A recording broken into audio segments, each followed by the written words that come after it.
Everyone, I hope you're having a wonderful day. I'm Renita Young, and this is your money story. Now, today we're going to talk about something that a lot of people don't talk about: marriage and money. And so it's so appropriate to talk about it right now since we are in wedding season. And to do it, I even came to the home of my sister and brother in law in the south suburbs of Chicago. So make sure you get comfortable, because today we're going to talk with Tai and Talaat McNeely. They're the hosts of the His and Her Money Show. And I think their story will really make a case for talking about finances sooner rather than later, before you get married. So let me just invite them to come on in.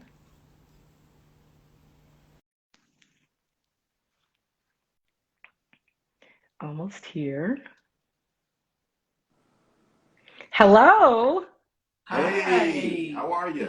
I'm well. How are you guys? We're We're doing great. Thanks so great. much for having us. Of course, thank you so much for spending your morning with me. Really appreciate it. And I thought that you had a really compelling story to tell to people, the case for figuring out how to manage your money while in marriage. So we can just hop right on into that. Mhm. Um, I remember hearing about your story a few years ago at an online conference, and how different you were when it comes to managing money the way that you grew up. So, can you tell us, how did you relate to money growing up, each of you? Ty Oh, and Talent. so I come from a family of seven, but five children. Both parents were in the home. And growing up, my parents were extremely frugal with their money. I mean, they had to make a stretch, especially with five children. So we were a middle class income family. And I just saw my parents handle their money very, very well. And I actually thought the entire world handled their money that way. I didn't know that you can go actually swipe credit cards and buy things that you don't need and you can't pay off, because my parents really only bought us things that we needed. There were times when they would, of course, lavish on us, such as like our birthdays and Christmas. But however, other than that, it was just strictly, if you don't need it, we won't be getting it for you. Yeah, I grew up the same way. I had two parents as well. I was the only child. That would be the difference. But my parents had similar views to where they were very, how do you say it? Cheap? No, not cheap. Frugal. Frugal. Frugal with their money. And so when all my friends would come to school with the brand new Air Jordans on, I came to school with the brand new Pro Wings. So let me educate everybody on what a Pro Wing is. I know what those are. Pro Wing was the Payless version of the Jordan. So the Jordan, Discount shoe store. yes, okay. Mhm. The Jumpman was facing the wrong direction. He wasn't even making the same movement. Okay. And so I had those things on. And so I made up in my mind that when I got out on my own and had my own money, that I was going to do the opposite. And that mentality kind of really put me behind the eight ball, because after high school, I went into the military. And so I'm 1,000 miles away from home with my own money. And I said, since I got no name brands as a kid, I'm only buying name brands as an adult. Mm. And so I just spent my way to over $30,000 worth of debt. Nothing to show for it. Not college, not real estate, Mhm. just stuff. Just stuff. I think that's a situation where people find themselves in way too often. Before you know it, you've got all this credit card debt. You had no clue you were even inching toward that way. And so the two of you meet. You were, if I'm not mistaken, high school sweethearts, Yes. right? Yes. Okay, high school sweethearts. Um, of course, you had a fairy tale life in your mind, because we all do, especially when we're that young. But it kind of came crashing down 3 months before the wedding. Yes, Tell everybody what absolutely. happened. Yes. So after leaving my parents' home, I handled my finances in a way that he looked at it. He looked at me as a rock star, financial rock star. I was able to put myself through college completely debt free. I had a great credit score, no debt whatsoever, and I thought that I was going to marry somebody the same way. I thought we were going to like go off into the sunset, live this perfect life with no debt, no issues in the area of money, and I was wrong. So after premarital counseling and everything, he still got this past me. So about 3 months prior to getting married, he actually came all the way clean. I have more debt than I told you that I had, Ty. And Yikes. I felt blindsided. Blindsided. And Yeah, some people, especially as an investment banker at the time, yes, right? yes, that's right. Come on, Exactly, exactly. Yes, I was in the financial field. And so I know how to handle money. And it's like, if you didn't know how to handle it, how come you didn't ask me? Like, don't wait 3 months prior to us getting married. Now you're just telling me this. So I was devastated. I was like, what else is he keeping from me? You know? Fair question at that time. I mean, because maybe that was that a deal breaker for you ahead of time. And should people make that a deal breaker? Disclose your debt early on. So it wasn't a deal breaker for me. We tell Okay. people, don't judge someone based off of their debt. What you should Okay. judge them by, how are they handling their finance? Do they want to change? And so I was able to, after we, had a lot of conversations, I was able to kind of step back and say, oh, he didn't really want to stay in this type of bondage. Because that's how we look at debt, as bondage, right? It keeps you from doing the things that you desire to do.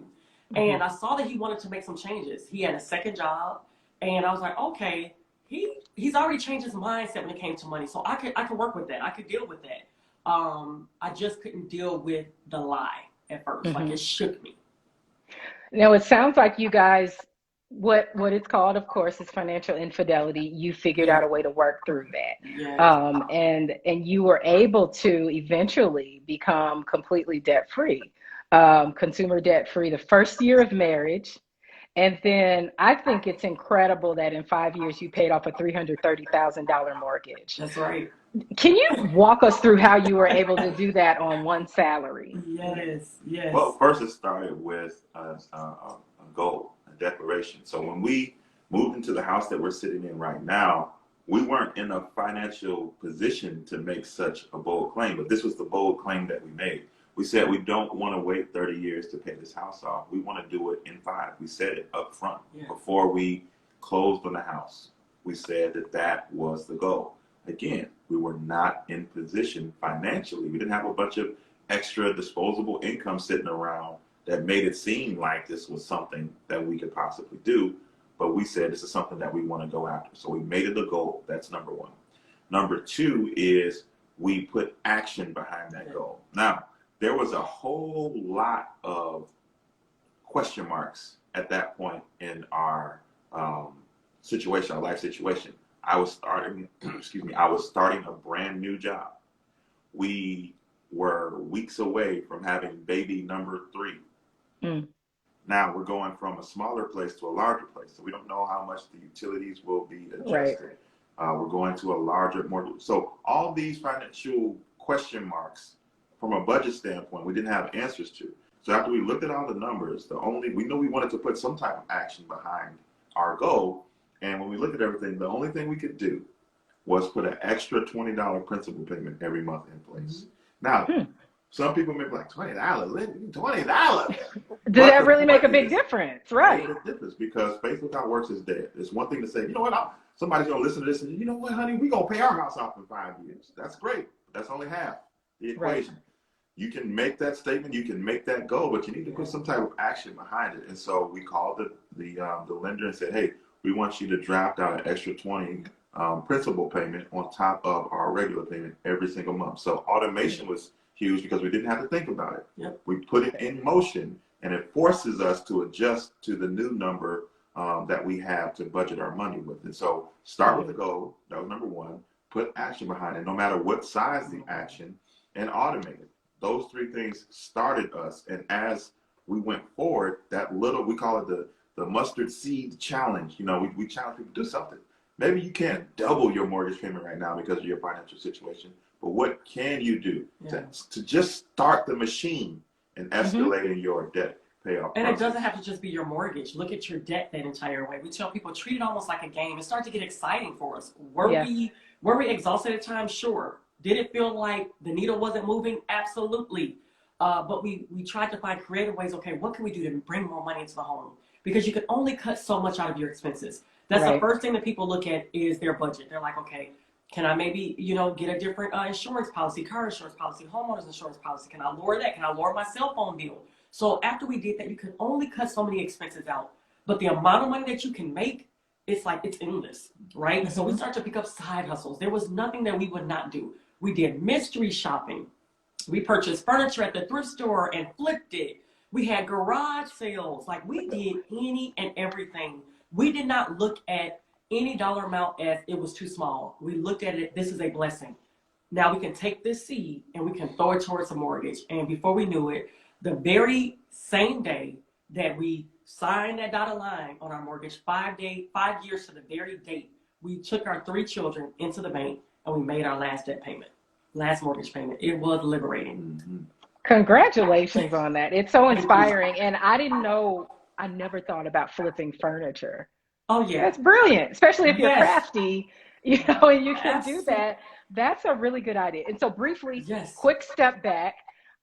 There are single people watching too who Yeah. want to know your advice for, or just give us the importance of mastering your finances before you get married, and any ways to fast track your success. I know it's a long game, but how can one person get themselves on track right away? And it doesn't have to be a long game. That's the thing. I tell all my single, people out there, like, you're actually in a great position. When I was single, I didn't have to be accountable to him. I didn't have to tell him how I should spend my money, right? We didn't have 2 of everything. I think a lot of times when people see a married couple, they think, oh, they must be really rolling in the dough because they're bringing in 2 incomes. But in our situation, we weren't. I was a stay-at-home mom of 3 children. He was the only one bringing in an income as an educator, and that income did not exceed 6 figures. And so there's some singles out there that was probably making the same exact amount of money that he was bringing or more. But we had to split it up 5 different ways, right? Right. 3 children, so all that kind of stuff. So being single, you're actually in a great position because you don't have to literally take your paycheck and divvy it up amongst multiple people, number one. Number 2, you can actually come up with a plan, but we do say find an accountability partner. So you may not be married, but find that girlfriend or that guy friend or a parent or a sibling, somebody that will tell you the truth. Not somebody that would tell you, girl, you work hard. Go ahead and buy a bag. Right. Treat yourself. Yeah, Treat yourself. You only live once, right? But right. Find somebody that you can trust. Like, find somebody that literally, they're not going to like give you flowers and candy. They're going to give you the hard truth. And when you tell them, when you approach them, let them know, hey, I want to be accountable to you. This is my plan. I want to do X, Y, and Z. I want to get out of debt before 30, or whatever the case may be. And tell them, hold me accountable. So that may mean weekly check-ins, right? That may mean bi-weekly check-ins. That means that you're going to have to get uncomfortable. You're going to have to literally tell this person, hey, this is my debt load. You want to take a look at my credit report, right? And so we tell single people, do the same thing. Pick up a side job. Let me tell you, when we were paying off our mortgage, I was literally thinking of ways, what can I do even outside of the home? But there was not a lot that I could do outside of the home because I had 3 babies I was taking care of. They were not in school, right? But if you're single, after you get off that 9 to 5, go do another job, right? Like, literally, if you don't have anybody necessarily that's counting on you, now I do know that some people, they are single parents and things like that. But if you have help, take advantage of that help and literally go with all you have, all your might to put together a plan to knock out your debt and to build wealth. Yeah, we call it hustle season, right? We're telling you to go hard, but only for a season. We're not telling you to do this forever. We're telling you to go hard, lose a little bit of sleep, lose a little bit of hangout time, lose a little bit of Netflix time with a goal in mind. Because if you go hard right now, if you hustle hard right now, you get to do what you want later. You take a lot of the roadblocks out of your life because you were willing to sacrifice. That 5-year period that we went through with paying off his mortgage was hard. We had to say no to a whole lot of stuff, but we kept the goal in mind. And now on the other side, we can do what we want. I like to think about it like buying options, like if this is purchasing for yourself, options later in life, so that let's say if you are an investment banker, right, you may want to be a millionaire entrepreneur, which you guys turned into, and you might not want the corporate grind anymore. You can buy yourself some options. And so while we're on options and dating and before marriage, how soon should we talk about finances in dating? Yeah. So we tell people when you're dating someone, pretty much if they're marriage material or not. Like, you don't need to tell everybody if you're dating a new person literally almost every week your financial, details. But if you see that this relationship is getting somewhere, like it's probably more than likely going to be headed towards wedding bells, you definitely need to start having conversations soon. One of the things that we tell people before you even speak, look with your eyes, right? Observe how they're handling their finances, right? Are they always pulling out that credit card? Are they always, saying, oh, that's okay, let's just do this, we only live once? Are they, every time you see them, do they have a new outfit, new shoes, or a new Amazon? Exactly. start to look at habits. Do they seem like they're a frequent spender, right? Do you hear them talking about building wealth? Do you hear them talking about saving for their future, right? Do you hear them talking about their dreams and their ambitions and their goals, maybe starting a business? So first, keep your ears open, right? And your eyes wide open and start observing, what do you see? And then sooner or later, you're going to start getting into those conversations and start talking about money. You could throw out icebreakers there. What do you think about that? What do you think about saving for your future? What are some ways that you want to build wealth, right? Do you have any debt? Like, you can come out and literally just say it. Do you have it? How much debt are you in, right? So how soon is too soon to ask that, though? Because First date is too soon. The first date is too soon. okay, all right, we're clear on the first date, The first date being is way too soon. And then, I mean, it depends on how the couple communicates and how that, because, you know, there's some people who they meet for the first time and they got to know everything about each other, and then maybe the second date they're talking about finances. And so that, I guess that, you know, that helps you definitely see, you know, what kind of partner this person may even be, if they will be generous as well when it comes to giving. You know, if a family member is in need or something, and they may want to be able to give. But I do want to ask you something else, though, about the road to marriage. Now, there's this show on a streaming platform that we all know about called Marriage or Mortgage. And so when people are making that decision, do I have a huge wedding, right? Or do I apply that money to my future, to a mortgage, or anything else in the future? What kinds of things can they take into consideration?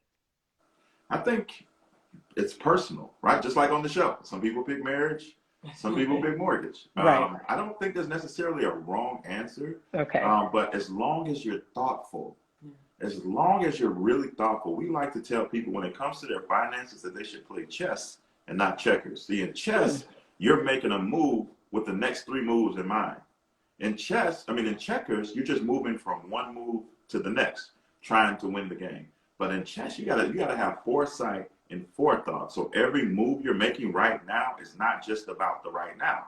It's a setup so that you can ultimately win the game later. And so depending on your financial situation, depending on the market, depending on the prices of renting versus owning in your area at that time, you know, be thoughtful. Maybe you have a blended approach. Maybe you set a budget for both. You know, we're going to put this amount, we'll come up with a number that we'll take out of our paychecks as we're saving up for a wedding and saving up for a home. So of that 100% that we save, you know, we can do a 50-50 split, a 70-30 split, whatever the couple thinks. Again, you're just having foresight for the future. You're not focused on the here and now. When you are preparing and paying for a wedding ceremony, that's a right here, right now situation. So all the money that you're putting toward that, is it going to help, hurt, or maybe not alter your future plans? If you can have this lavish wedding and you can still set other financial goals like becoming a homeowner in 12 months or 18 months, then go for it. But if this is going to cause you to not be able to realize some other dreams, if it's going to cause you to start your marriage in more debt, then it's the wrong move, because you're not thinking with foresight.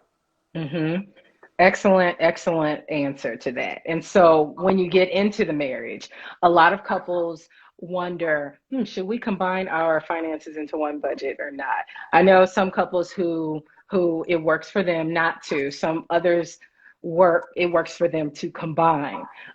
What's your guidance around that? All right, everybody's going to log off now. Well, we get this question all of the time. We tell everybody every couple is different, so we can only tell you what we do. And we believe that we're more of a force together than we are separate, on 2 separate islands. And we've actually had couples email us and say, first we thought that you all were crazy when you all said that you all combined all of your finances. But when we tried it, when we did it, we not only did we get closer, we were able to attack our goals a whole lot quicker. And so one of the things that I can't wrap my brain around, my mind around, that I can literally make a decision to share DNA with this man, right? To birth children, to me, that are worth way much more than my bank account, but I can't trust him with my money. Now, we're not saying in every situation, right? There are some situations you have to use wisdom. I had a client at the time when I was in the financial field out in banking she had a husband that was an habitual gambler. And so she had to literally hide money for their future. In that case, by all means, yes, right? So we're not talking about the extreme cases. We're talking about the average, everyday, nothing's really wrong. You trust your spouse. They're not, they have good money habits. You have good money habits. But that's what we're speaking to, right? And so we believe, yes, to join everything. We join everything in our household, and it's made us so much better. Yeah, you got to ask yourself, if you're a strong proponent of having separate finances, I wonder what the why is. What is it that there's a fear there? There's a worry there. There's a doubt there about something, right? It's much deeper than finances. And sometimes it's you. And so I think that it would be appropriate to really dig into that, to really deal with that. Are you worried about if they leave? Are you worried about if they will be wasteful? Are you worried about losing your quote unquote independence? If you need to deal with those things, and the money stuff will take care of itself.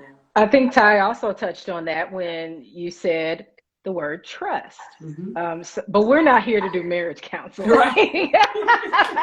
But it's definitely worth thinking about when it comes to money. And so, I mean, this is why a lot of marriages end in divorce, money. So what we like to do here on Your Money Story is expose people to different ways to think about their money in different situations at different times of their life. Because one thing's for sure, no matter how old you are, if you're watching this show, you still have time to get your financial house in order. And so we want to inspire people to be able to do that. And so when you do get into marriage, like, give us your ways. And I think you might have actually run through some of this, but we'll section this off as steps to build wealth as a couple.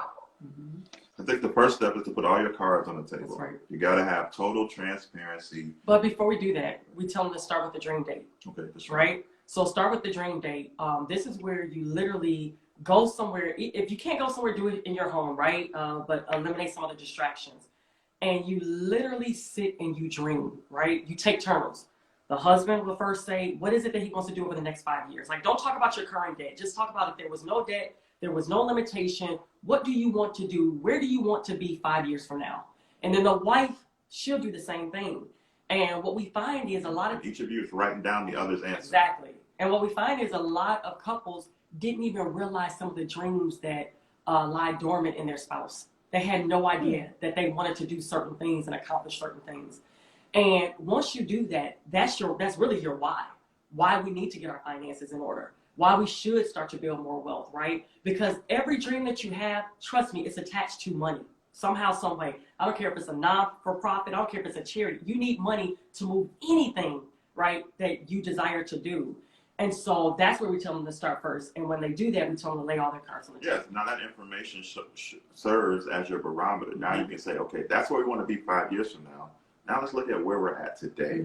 And now you have to look at the debt that you're in, the income that you have, the expenses that you have. And you have to use that information and the information from your dream date to create a path from here to there.